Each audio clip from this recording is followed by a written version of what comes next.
प्यारे छात्रों, जैसा कि मैं इस वीडियो में कक्षा 9 से कक्षा 12 तक के विद्यार्थियों के लिए हिंदी विषय के अंतर्गत अनिवार्य संस्कृत में व्याकरण के संधि और संधि का वीडियो लेकर उपस्थित हुआ हूँ।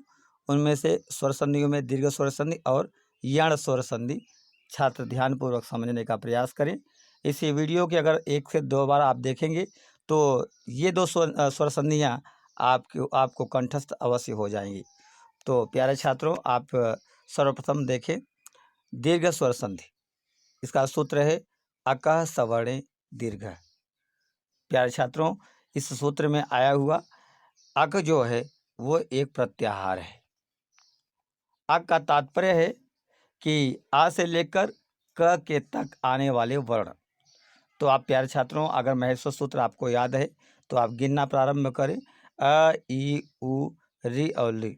अब आप सोचेंगे कि ये अड़ बीच में पड़ा था उसको नहीं गिने सर, और ये क जो पड़ा था अक में इसको भी नहीं गिने। तो प्यारे छात्रों, आपको मैंने पूर्व की वीडियो में ऐसा बताया था कि अड़ और क पूर्ण व्यंजनांत वर्ण हैं कि उनमें हलंत लगा हुआ है, और ऐसे पूर्ण व्यंजनांत वर्ण का हलंतिम से संज्ञा हो जाती है और तस्य लोपस इनका लोप हो जाता है, और प्रत्याहार के परिगण में इनकी गणना नहीं होती है। तो प्यारे छात्रों, आप देखें अकः सवर्णे दीर्घ, यानी अक प्रत्याहार के अंतर्गत आने वाले वर्णों के बाद में भी सवर्ण होने पर दीर्घ होता है। अर्थात जब पूर्व पद का अंतिम वर्ण, प्यारे छात्रों मैंने बताया था कि संधि में 2 शब्द या पद होते हैं, जिसमें पूर्व पहले को पूर्व पद दूसरे को उत्तर पद कहते हैं। पूर्व पद के अंतिम वर्ण तथा उत्तर पद बाद वाले पद के प्रथम वर्ण में संधि होती है। जैसा कि मैं बताया था कि पर, निकट, संहिता आदि नियमों को मैंने बताया था कि इससे निकटता होती है इन वर्णों में, अतः संधि यहाँ अपेक्षित होती है प्यारे छात्रों। तो उसी के अंतर्गत आप समझें, जब पूर्व पद का अंतिम वर्ण अग प्रत्याहार के वर्णों अ, ई, उ, री, ली, इन 5 वर्णों में से कोई एक हो, यानी ये पहले वाले पद का जो अंतिम वाला वर्ण है वह यह अक का वर्ण हो, अ, ई, उ, री और ली में से कोई एक हो, तथा बाद में यानी उत्तर पद का पहला वर्ण तथा बाद में उसी का सवर्ण हो। उसी का सवर्ण का तात्पर्य प्यारे छात्रों कि या तो वही हो, या तो उसका दीर्घ हो, या उसका प्लुत हो, ठीक है ना, या उदात्त हो, अनुदात्त हो, स्वरित हो, किसी प्रकार से। यानी 18 प्रकार के प्यारे छात्रों आप जानते हैं कि अ 18 प्रकार का होता है, ई भी 18 प्रकार का, उ भी 18 प्रकार का। तो जिसका दीर्घ नहीं होता उसके 12 प्रकार, जिसका लघु नहीं होता उसके 12 प्रकार, और जिसके लघु और दीर्घ दोनों होते हैं उसके 18 भेद होते हैं। तो प्यारे छात्रों, यहाँ आप ये भी जानें कि यहाँ अ, ई, उ, री, ली, यहाँ कहा ली का दीर्घ नहीं होता प्यारे छात्रों, आप जान लें। तो ली कितने प्रकार का हो जाएगा? 12 प्रकार का हो जाएगा, क्योंकि ली का दीर्घ नहीं होता। लेकिन कहीं कहीं और री 18 प्रकार का, कहीं और री दोनों सवर्ण हैं। जैसे कहा गया है कि री ली वर्ण्यो सवर्ण वाच्यम, तो सवर्ण होता है। तो कभी कभी पूछा जाता है कि री कितने प्रकार का होगा, तो री ली जब सवर्ण हो गए तो 18 इसके और 12 इसके, तो 18 12 हो गया 30। तो प्यारे छात्रों, तो री कितने प्रकार का? 30 प्रकार का। तो इस प्रकार से भी पूछा जाता है। तो आप जाने यहाँ पर कि कहा गया कि जब पूर्व पद का अंतिम वर्ण अग प्रत्याहार के इन 5 वर्णों में से कोई हो और बाद में उसी का समान वर्ण आए, उसी का लघु गुरु या 18 भेदों में से कोई वर्ण आए, तो उन दोनों वर्णों के, ये इंपॉर्टेंट शब्द हैं प्यारे छात्रों जाने, उन दोनों वर्णों के स्थान पर दीर्घ आदेश हो जाता है। जैसे अधर, धन, अधर। प्यारे छात्रों आप जाने कि र में भी ह्रस्व अ है और अधरा में भी ह्रस्व अ है, तो इन दोनों वर्ण मिले तो निश्चित रूप से दीर्घ वर्ण आ बन गया प्यारे छात्रों, और बन गया अधरा अधरा। तो अधर, धन, अधरा। अब प्यारे छात्रों आप जाने कि अ और अ इन दोनों स्थानीय के स्थान पर एक आदेश हुआ आ का। तो प्यारे छात्रों, ये आ क्या है? आदेश है। अब व्याकरण में आप जानते हैं कि आदेश शत्रुवत, आदेश जो होता है वह शत्रु के समान होता है। वह स्थानीय के स्थान पर बलात् जबरन बैठ जाता है, और उस समय स्थानीय का कोई महत्व नहीं रहता है। जैसे इन दोनों वर्णों अ, र के अ और अधर के अ, इन दोनों स्थानीय के स्थान पर एक नया आदेश आ आकर बैठ गया और बना दिया इस शब्द को अधराधर। इसी तरह से प्यारे छात्रों, कमल में देखें अ और इधर आग्रह का आ और आ सवर्ण है, क्योंकि अ लघु है और आ दीर्घ है, तो दोनों मिले तो अब और दीर्घ आदेश आ हो गया और बन गया कमलाकर। इसी प्रकार से प्यारे छात्रों देखें, गिरी में ई में री में ई छोटी ई है और ईसा में बड़ी ई है और ये दोनों सवर्ण हैं, अतः इन दोनों वर्णों पर दीर्घ आदेश हुआ और बन गया गिरीश। इसी तरह से भानुधन उदय में आप देख रहे हैं, इधर ह्रस्व उकार फिर उदयकार ह्रस्व उकार दोनों सवर्ण हैं, अतः उसका दीर्घ वर्ण बड़ा ऊ हो गया और बन गया भानुदय। इसी प्रकार से पितृधन ऋणम प्यारे छात्रों और बन गया पितृणम। यहाँ पितृणम आप इस तरह से लिखें, पितृणम प्यारे छात्रों आप लिखना सीख लें, पितृणम, तो इस प्रकार से आपको लिखना चाहिए पितृणम।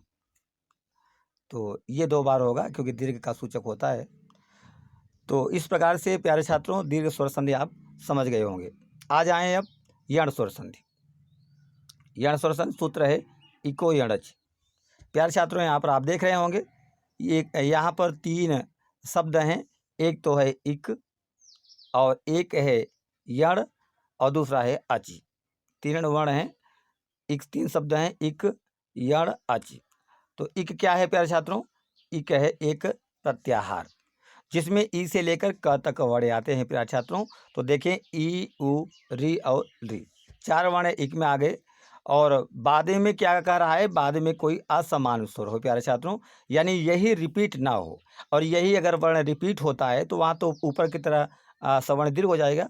तो यहाँ इको यणेची में कहा इक को यण आदेश हो अच परे होने पर, स्वर परे होने पर। तो अर्थात जब पहले वाले पद का अंतिम वाला वर्ण यानी पूर्व पद का जो अंतिम वाला वर्ण है प्यारे छात्रों, वह क्या हो, इक प्रत्याहार का वर्ण हो, यानी ई उ री ली में से कोई हो और बाद में प्यारे छात्रों कोई असमान स्वर आ जाए तो इक प्रत्याहार के इन वर्णों को क्रमशः यणादेश हो जाता है।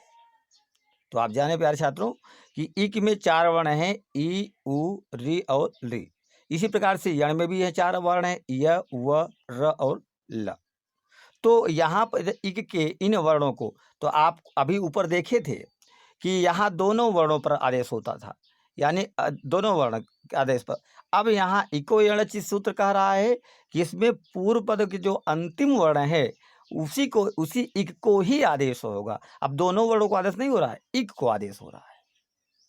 तो जब पूर्व पद का अंतिम वर्ण इक प्रत्याहार के वर्णों ई उरी ली में से कोई एक हो तथा बाद में कोई असमान स्वर आ जाए तो इक प्रत्याहार के इन वर्णों को क्रमशः यणादेश हो जाता है। क्रमशः प्यारे छात्रों इसलिए कहा गया कि अगर पूर्व पद का अंतिम वर्ण अगर ह्रस्व ई हो तो उसको ह्रस्व ई या दीर्घ ई हो तो उसको य हो जाए, और उ अगर हो तो वह हो जाए, री हो तो र हो जाए और री हो तो प्यारे छात्रों ल हो जाए। तो इसलिए यहाँ क्रमशः पद दिया गया है, इसलिए क्रमशः से आप इसको जानकारी प्राप्त करना चाहिए। तो आगे आ जाए प्यारे छात्रों, जैसे अतिधन आचार, अतिधन आचार। अब देखिए प्यारे छात्रों कि अति में त में ह्रस्व ई है, ह्रस्व ई है जो इक प्रत्याहार के अंतर्गत आती है, और बाद में देख रहे हैं आचार जो आ है वह असमान है। इसका समान प्यारे छात्रों ई का समान क्या होता, छोटी ई होता या बड़ी ई होता या 18 प्रकार के ईकार होता, लेकिन यहाँ जो अ आया है, अ क्या है प्यारे छात्रों, ई का सवर्ण नहीं है तो असमान हो गया, समान नहीं रह गया तो असमान। न समान इति असमान, नए तत्पुरुष समास, न ब्राह्मण इति अब्राह्मण, नए तत्पुरुष समास। तो यहाँ पर कहा अति आचार, तो ती का ई का ई जो है वह इक का है, तो ई के स्थान पर आदेश होगा, तो ई जब रहेगा तो ई को क्या हो जाएगा प्यारे छात्रों, य हो जाएगा। तो ई का जब य हो गया तो ये इसमें जो तकार है वह पूर्ण व्यंजन हो गया, ये इस तरह से पूर्ण व्यंजन हो गया, और ई बन गया क्या प्यारे छात्रों, य बन गया, और बाद के आ उसमें य में यकार में जुड़ जाएगा प्यारे छात्रों, तो बन जाएगा अत्याचार। इस प्रकार से अनुधन अय आप देख रहे हैं उकार है, और उकार है तो उ को व आदेश हो जाता है प्यारे छात्रों, तो उ गायब होगा तो यहाँ आनंद जो है न पूर्ण व्यंजन वर्ण हो जाएगा, और उ को व बन जाएगा और अयह जुड़ जाएगा और बन जाएगा अन्वय।